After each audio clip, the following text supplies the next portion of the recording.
Panel, before we start, I invite you to imagine. Imagine a world where you can follow everything your favorite celebrity does. Oh, wait, that's today. But now, imagine you getting a video from them on your birthday, wishing you and recommending a shoe. And guess what? It's the style that you absolutely love. Soon, this may be a reality. A very good morning to the esteemed panel of judges. I am Parth Chaudhary, and along with my teammates Ronak Singh, Jaini Shah, and Pratham Kalra, we represent the Shri College of Commerce from India.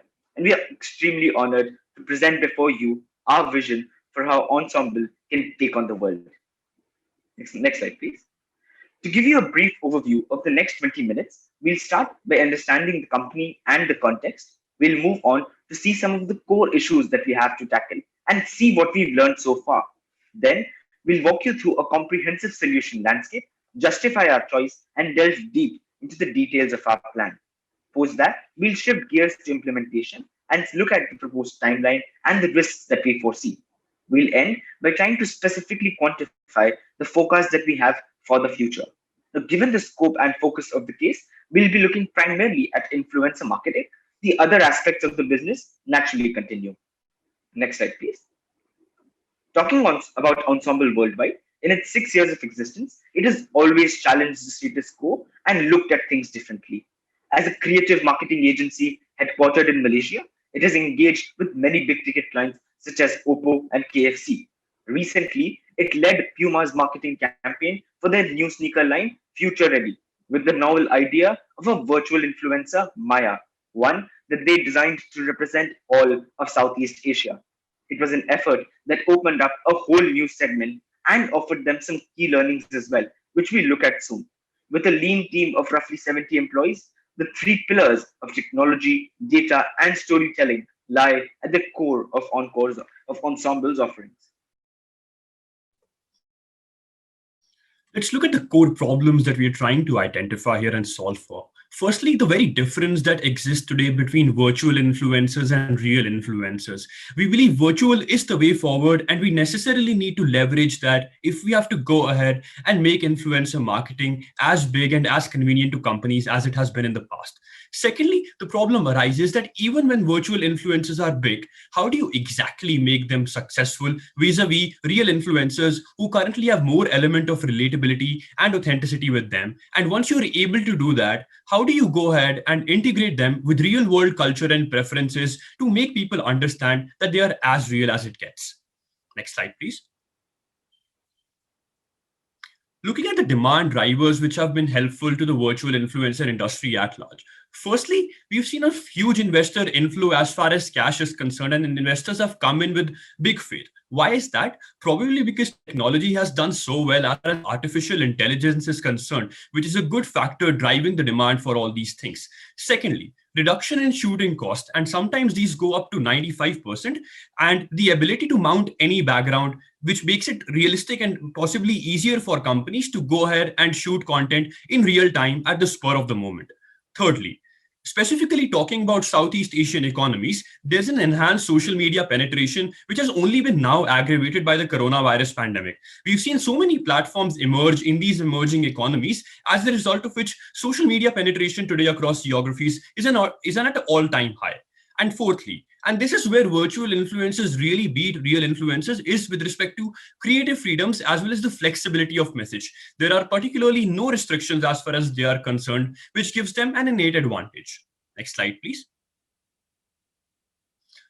Let's look at how they compare when we go ahead and compare virtual influencers with human influencers. We compare them across 5 metrics, namely engagement rate, flexibility and brand control, cost to brands, authenticity, and audience connect. We find that on 3 of these 5 metrics, virtual influencers do in fact take a lead over human influencers. The only problem that we see arising as far as the greater implementation of the virtual model is concerned is with respect to authenticity. We believe to make authenticity possible, there are some key learnings that we can derive from the earlier experiments that have been done, specifically taking the example of Maya, which we'll talk about in the next slide. Next slide. Let's look at the key learnings from Maya. Firstly, we should not restrict to one brand, as we've seen with respect to real influencers as well, right? Nobody tries to limit their or target audience by only catering to one brand because they all want to earn good money at the end of the day. What we want to do with our virtual influencer is to diversify offerings to the audience and focus more on storytelling as opposed to selling. Secondly, we want people of different geographies, of different diversities and different backgrounds to come together and promote individual uniqueness and show and unite people of different backgrounds. Basically, we believe technology is this great growling engine of change, and it is now time that we leverage that to change and connect people across the world. Thirdly, bringing stories to life. We believe that the only way that you go ahead and translate any sort of lead into sales and convert them into actual customers is by putting out their relatable content and designing stories that transcend geographies. So no matter what happens and no matter how realistic you are, until and unless you show a character arc and you develop that character arc for everyone, people aren't going to be convinced and aren't going to treat your virtual influencer as a real entity. Next slide, please.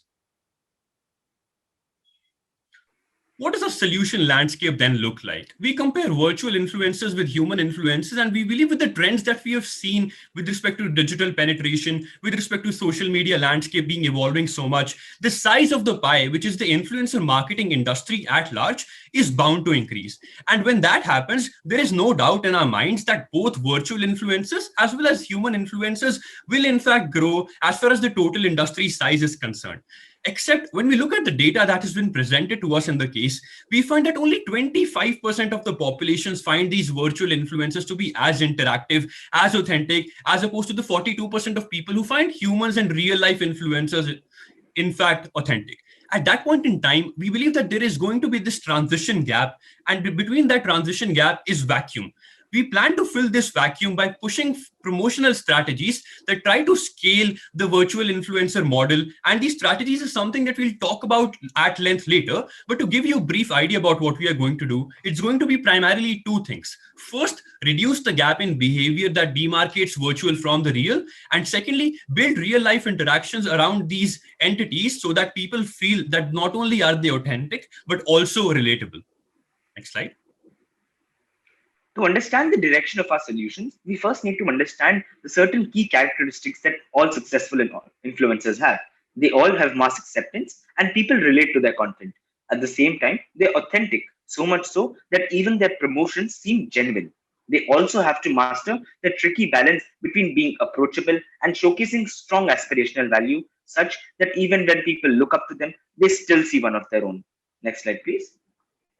Now, if we look around ourselves, what drives the most fans? Is it individuals? More often than not, it is groups.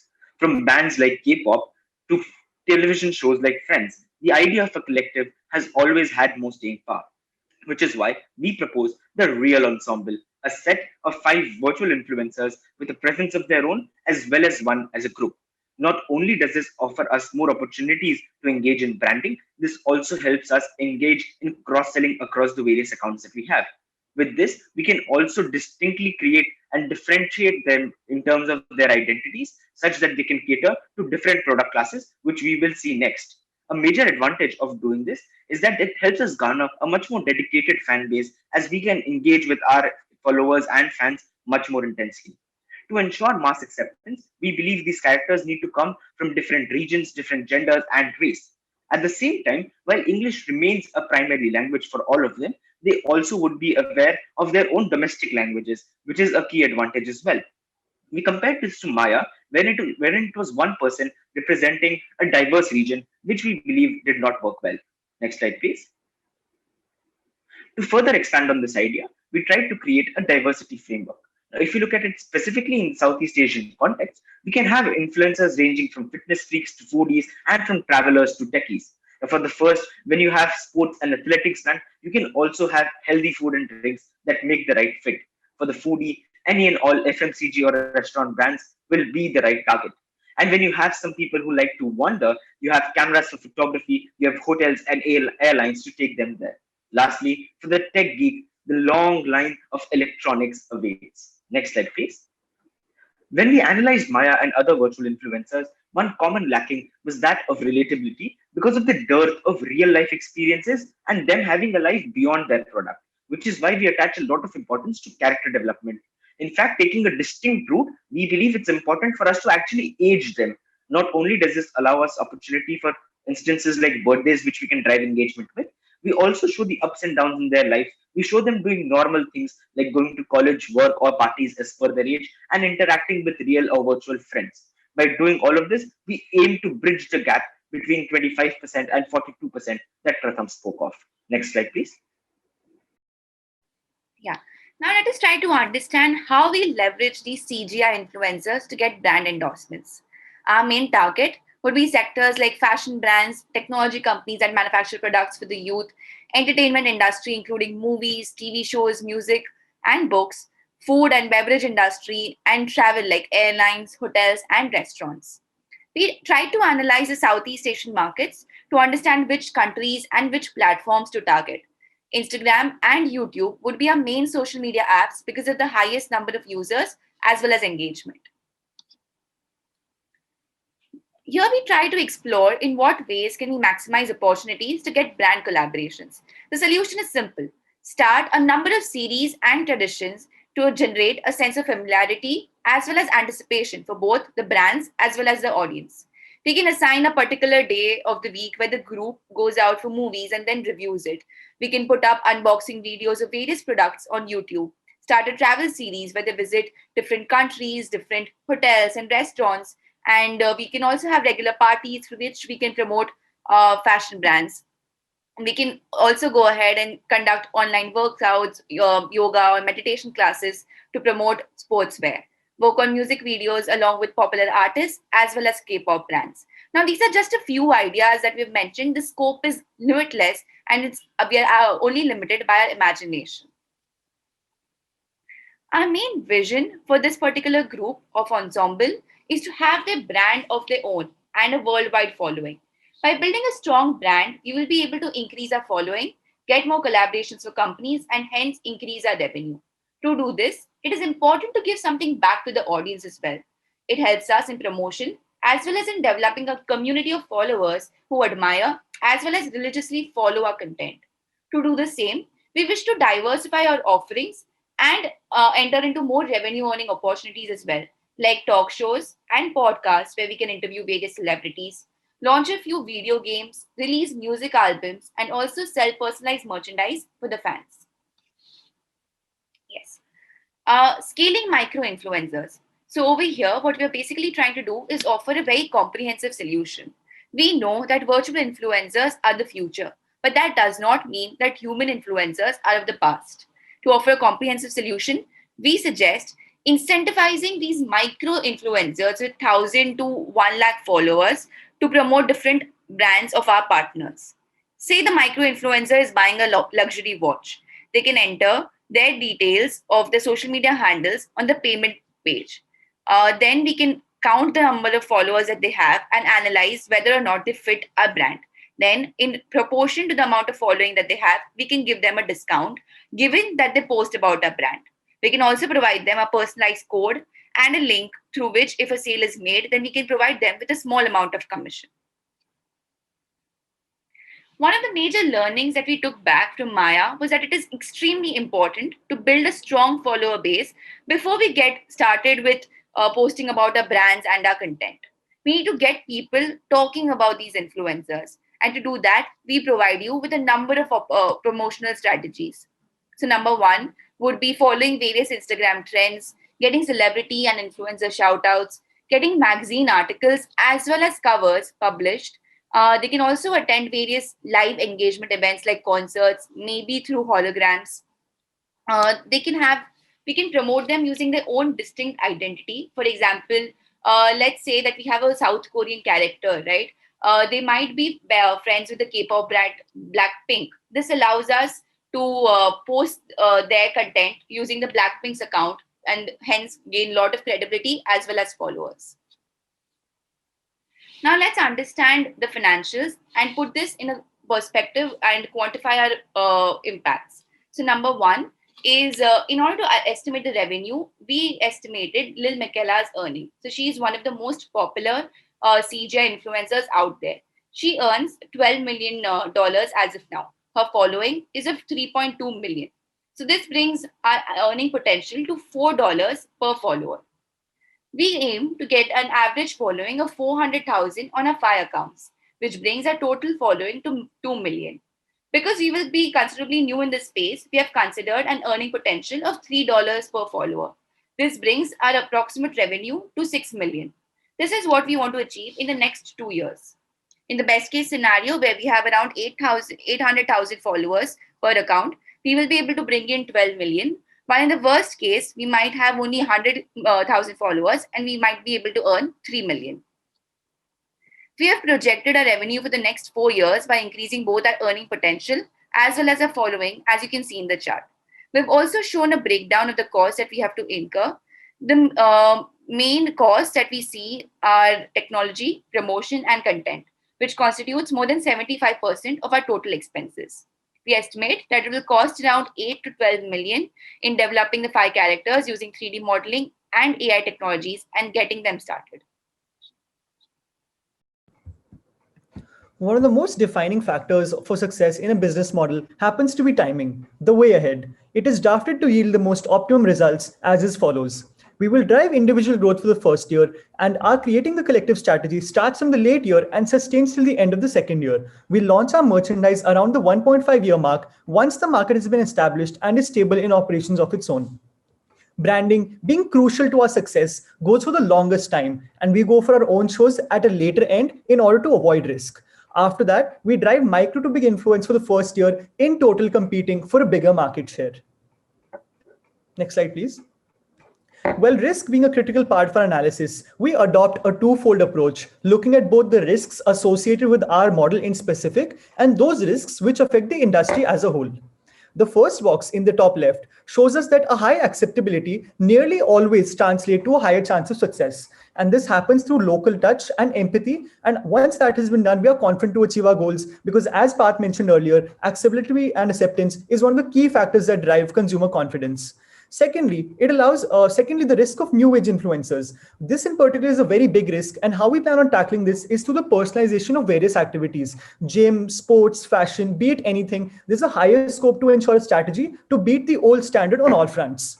Lastly, we have data theft. We are well aware that in critical industries like these, where consumer preferences are heavily taken into account, it is important to work with the best. And if this is something that we are not experts at, we will bring in experts by partnering with security agencies.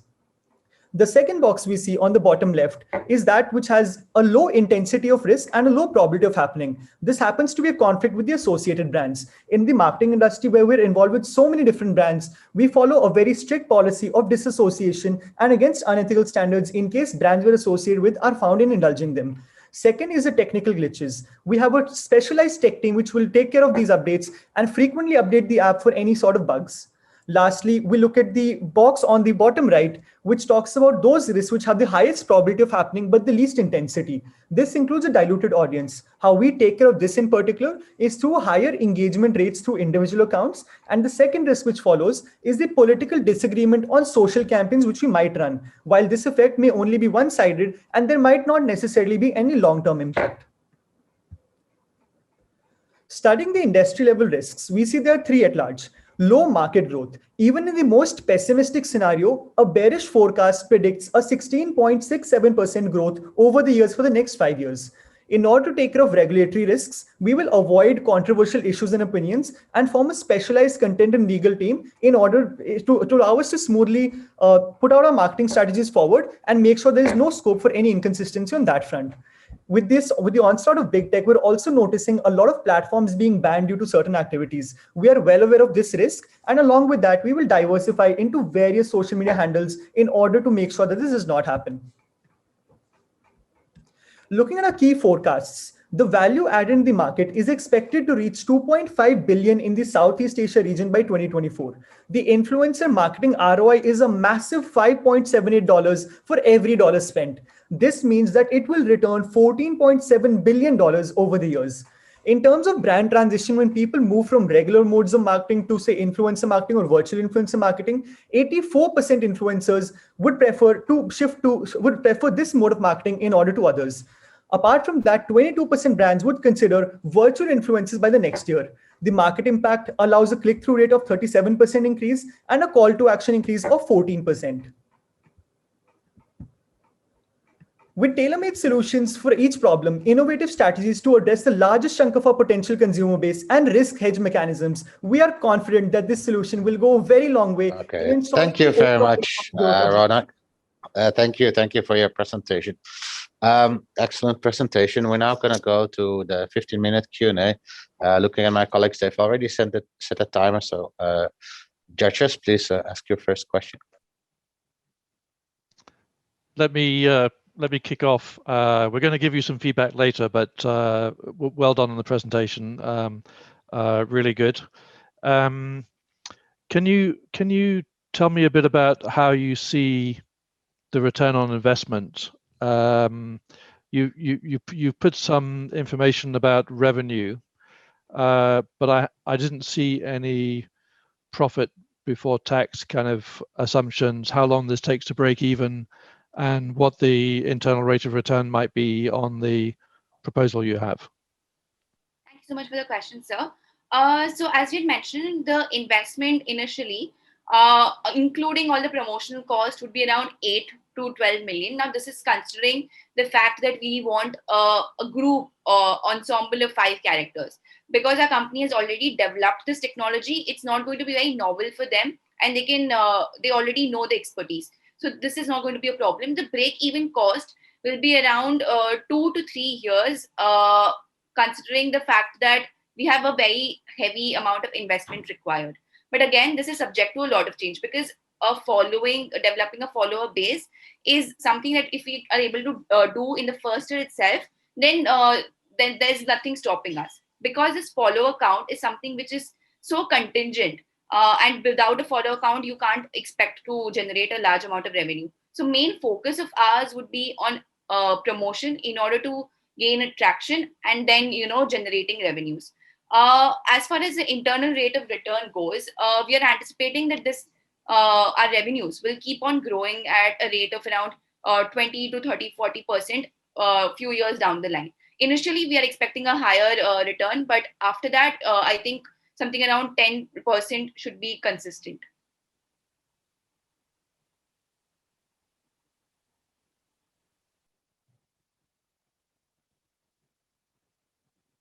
So maybe a follow-up question while my colleagues are considering their questions. Tell me about your pricing model. I mean, how are you going to price this? Yes, sir. So basically what happens over here is there are industry set rates for each post that you put out, for each story that you put out, that you're going to charge from brands. So that is number one. For short-term publicity, the rates go from around $5,000 to $8,500 among the virtual influencers. So that is something that we would also be following. This greatly depends on the amount of follower count that you have. Number two is, for example, we had tied up with a brand like Puma, right, for the entire campaign. So then when we are doing something so long term, if you're getting into partnership with, say, Calvin Klein, Prada, or any such brand, then you set a budget, and according to that, you decide how many posts, how long should the campaign run. So that is very subjective, and it depends from brand to brand, and also from the amount of engagement that they expect from us, the amount of targets that each brand is setting. The norm is something around 3 to 4 million as well. It goes up, it can go well beyond that. So that is how we are going to price our products. I have a quick question on cost, if I may. There are a few ideas that you had in both in terms of promoting as well as mitigating the risks. But all of that is going to cost a lot of money, and I didn't see where that was called out. Posting, getting Blackpink to post, they're not going to do it for free. Asking a security agency to do your risk assessment on data theft is not going to happen for free. All of that is going to, every idea you have, you're going to burn cash. How have you costed for those?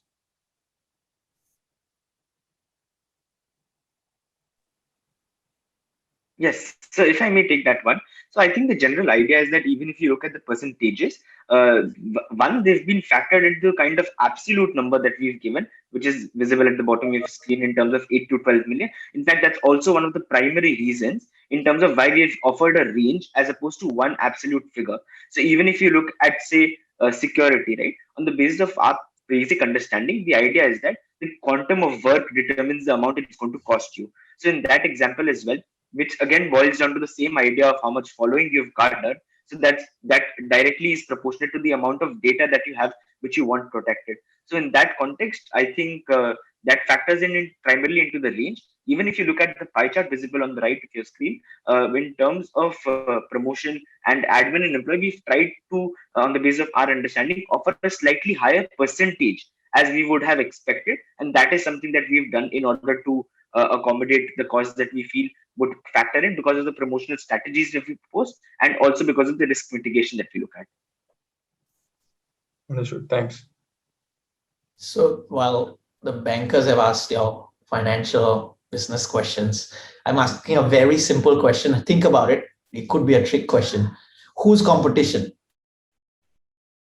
Who do you think is competition to this? Right. If I may take that question, sir, I think especially, at least given the nature of the industry today, given that virtual influencers are relatively limited, we would still believe that our competition is real or human influencers. Why we believe that is also because when you look at virtual influencers, the whole time, what are we trying to do? We're trying to make them more human. So to an extent, that does imply that human influencers are, say, the standard of the industry. We're trying to meet that in terms of relatability and engagement, while trying to leverage the other advantages that they have as opposed to human influencers in terms of how they can adapt to data, how we can use AI to model them, and how we can also have more flexibility. Just to add to that, sir, I think as the market matures further and we see strides being made as far as the virtual influencer industry is concerned, down the line, we believe that there might come a chance when timing wherein we exactly are also side by side competing with virtual influencers, maybe more with virtual influencers than the real influencers within due time. But at least for right now, our focus is to make them as humane as possible so that we give the competition currently to the real influencers who are currently dominating the industry. Did you all speak about in your presentation virtual real interactions? Did you all mention that? I'm not sure if I got it. Yes, sir, we did. Yes. So if I have to explain that, basically virtual real, once again, I'll come to that slide. Yeah, so virtual real engagement basically means that, for example, there's a concert happening. Then we will say that our characters have gone to that concert. That happens through CGI itself. But if you see various accounts of these virtual influencers, you will see them dancing over there, being actually part of the audience, and that is all done through CGI. But it just shows that we are there. Our characters are actually living this life. Whatever big event is happening, we are also a part of it. So that is how that is done. It's basically through CGI, but it also gives you a real feel. And also, secondly, we were, if possible, we wanted to plan something like hologram technology, because now it has developed really very well. So if possible, and if obviously it's financially feasible, then we can try out something of that sort. Otherwise, CGI is always a very simple solution to the same. Just to quickly add on to that, sir, as a part of our risks in this era of new age influencers, one of the key factors that actually allow us to leverage is the amount of interactions we can do with virtual creatures. It is practically impossible for influencers to engage with such a large audience at large, but through virtual influencers, that can easily be achieved on various fronts possible, through even spaces like gyms or sports or concerts, as Jaini mentioned. Got it.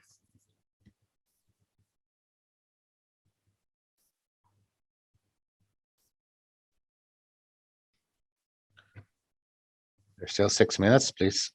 Judges, feel free. I have no other questions. Let me ask another question then.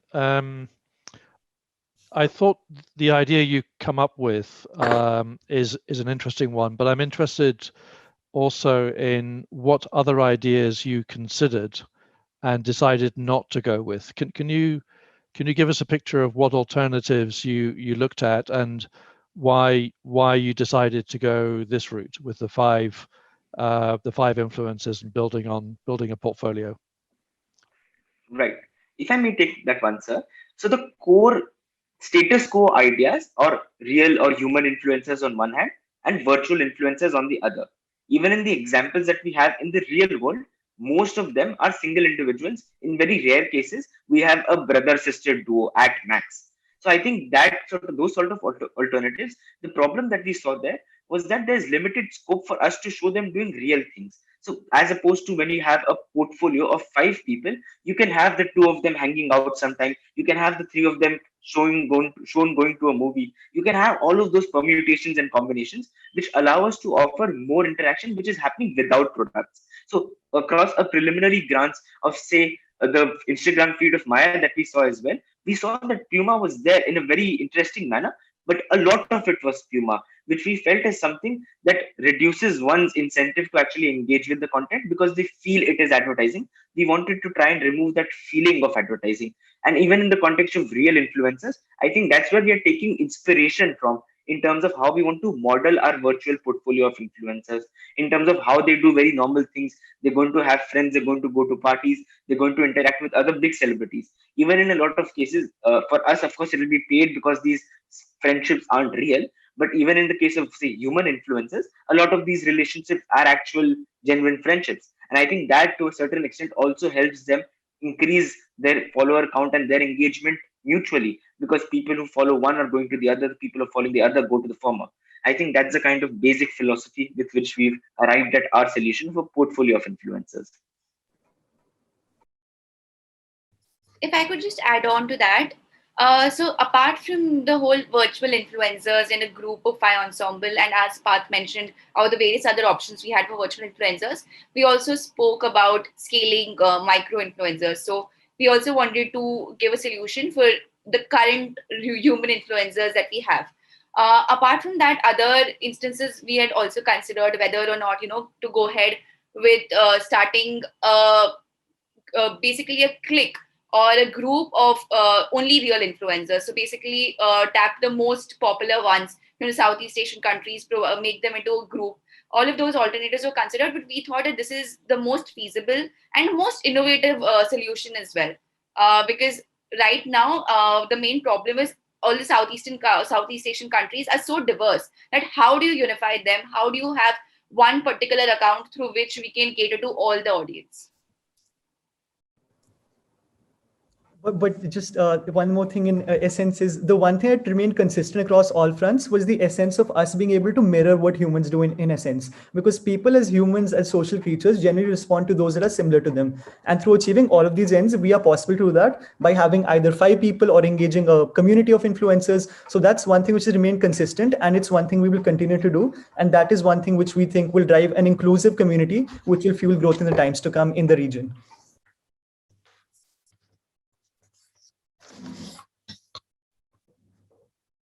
And what about the? I mean, if you go with this idea of 5, a team of 5, how are you proposing to construct that in terms of diversity, either national, racial, gender?